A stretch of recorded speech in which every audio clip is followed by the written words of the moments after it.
بچوں کی تربیت سے متعلق ہماری حالت زار۔ یہ نہایت افسوسناک بات ہے کہ اسلام نے بچوں کی اچھی تعلیم و تربیت پر جتنا زیادہ زور دیا ہے، ہم اس سے اتنا ہی زیادہ غافل ہوتے جا رہے ہیں۔ ہمارے دور میں والدین کی ایک بڑی تعداد ایسی ہے جنہیں بچوں کی تربیت سے متعلق فکر ہی نہیں ہوتی۔ وہ سمجھتے ہیں کہ ابھی تو بچہ ہے، بڑا ہو کر خود ہی سیکھ جائے گا۔ بچوں کی اچھی تربیت سے متعلق سب سے اہم بات یہ ہے کہ ہم اپنے کردار کو سنواریں، خود دین متین کے احکام سیکھیں اور ان پر عمل کریں، کیونکہ بچے جو کچھ گھر میں دیکھتے اور سنتے ہیں وہ نہ صرف ان کے دل و دماغ میں محفوظ ہو جاتا ہے بلکہ اس کا اثر ان کے روز مرہ کے معمولات میں بھی نظر آتا ہے۔ ہمارے دور میں بچوں کی زبانوں پر گالیاں، نماز سے لاپرواہی، علم دین سے غفلت وغیرہ اسی لیے ہے کہ ان کے والدین کی اپنی صورتحال بھی ایسی ہی ہے۔ والدین اپنے بچوں کو تعلیم کے لیے بعض اوقات ایسے اداروں میں بھیج دیتے ہیں جہاں اسلامی تہذیب نہیں سکھائی جاتی،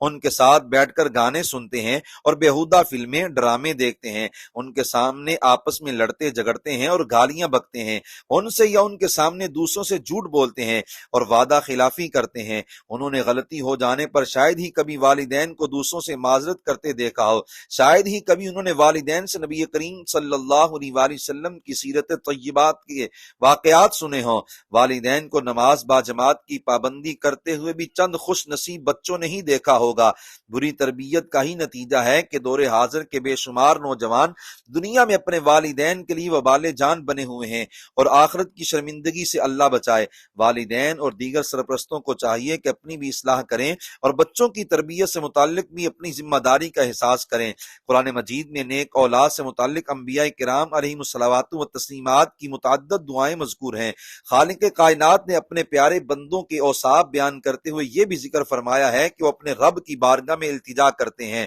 ربنا ہب لنا من ازواجنا وذریاتنا قرۃ اعین وجعلنا للمتقین اماما۔ اے ہمارے رب، ہماری بیویوں اور ہماری اولاد سے ہمیں آنکھوں کی ٹھنڈک عطا فرما، یعنی ہمیں ایسی نیک بیویاں اور صالح اولاد عطا فرما کہ ان کے اچھے اعمال دیکھ کر ہماری آنکھیں ٹھنڈی ہوں اور دل خوش ہو، اور ہمیں پرہیزگاروں کا امام بنا، یعنی ہمیں ایسا پرہیزگار و عبادت گزار بنا دے کہ ہم پرہیزگاروں کا پیشوا بننے کے قابل ہوں اور وہ دینی باتوں میں ہماری اقتدا کریں۔